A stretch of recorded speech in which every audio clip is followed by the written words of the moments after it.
Welcome to this explainer. Today, we're diving headfirst into the ultimate mystery box of J.B. Priestley's classic play in Inspector Calls, and we're going to peel back the layers of its absolute most enigmatic character.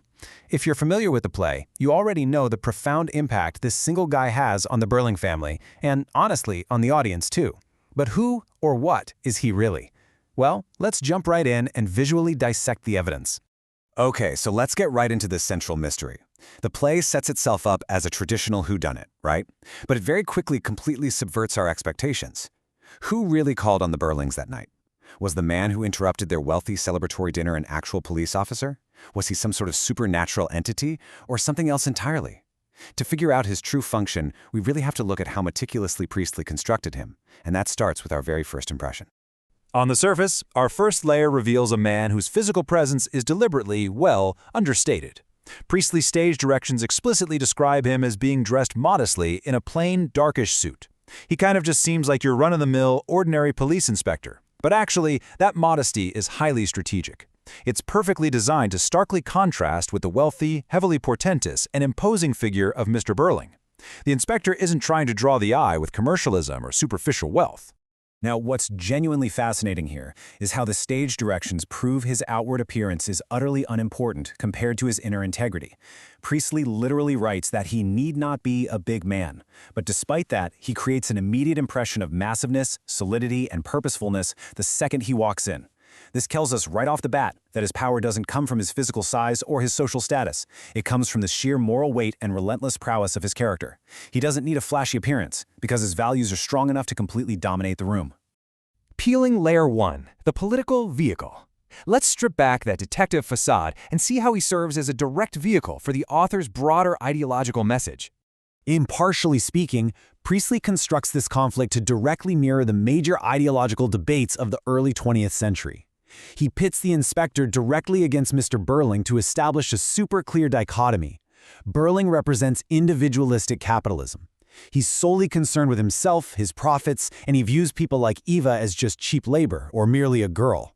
Acting as his total antithesis, the inspector champions a socialist message of collective responsibility and equality.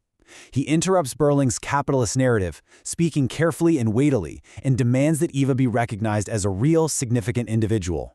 And you can really see exactly what the inspector is up against when you consider the rigid 1912 social hierarchy. You've got the Croft family and Gerald way up at the top, the Burlings sitting in the middle, and working-class citizens like Edna and Eva Smith down at the absolute bottom. But notice where the inspector fits. He operates completely outside of this rigid class pyramid.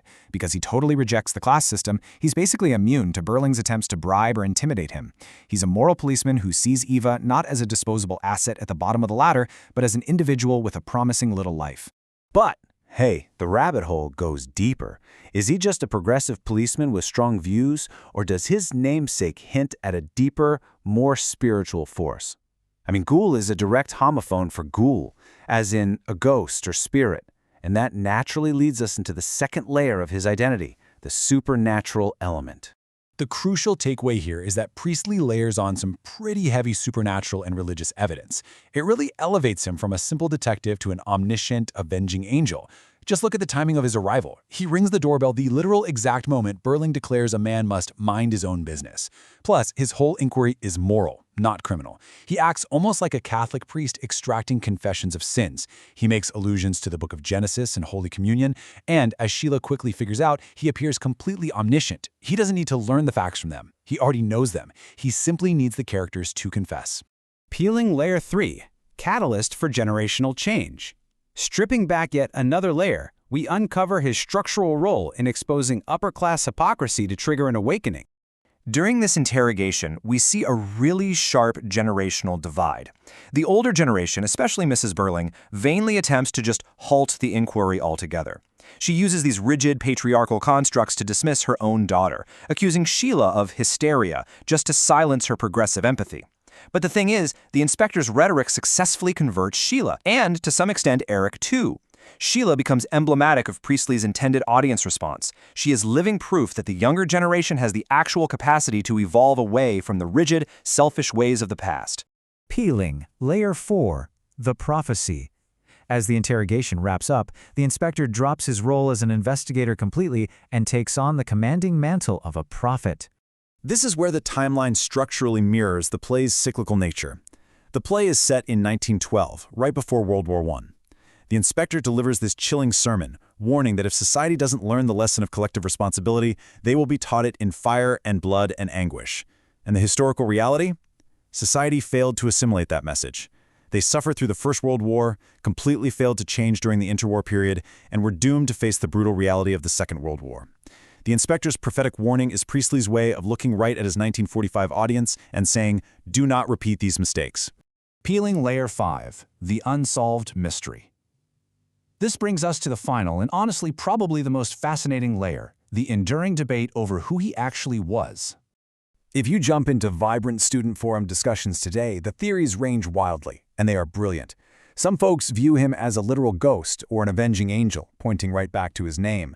Others look at Priestley's fascination with J.W. Dunn's theories of time, suggesting the inspector is literally a time traveler showing the family the future consequences of their actions. Some argue he's Eva Smith's grieving father seeking justice, or maybe a psychological manifestation of the family's collective conscience. And many rightly point out he's just the literal voice of J.B. Priestley himself stepping onto the stage to deliver a fable. This purposeful ambiguity works flawlessly to keep us engaged. Ultimately, Priestley leaves us hanging with no definitive answer, and that's entirely the point. What the inspector says is infinitely more important than who he actually is. His urgent plea for human empathy, his reminder that we are members of one body, and that the lives of millions of Eva Smiths and John Smiths are totally intertwined with our own, is the true core of the play. The ambiguity forces us to focus on the message, not the messenger. As we wrap up this explainer, I want to leave you with that haunting final warning from the inspector. The entire play acts as a mirror held up to society. So the question Priestley leaves us with isn't really about solving the mystery of a man in a plain dark suit. The real question is, are we still making those exact same individualistic mistakes today? Or have we finally learned the inspector's lesson? Think about that next time you look at the world around you. Thanks for joining me on this deep dive and keep asking the big questions.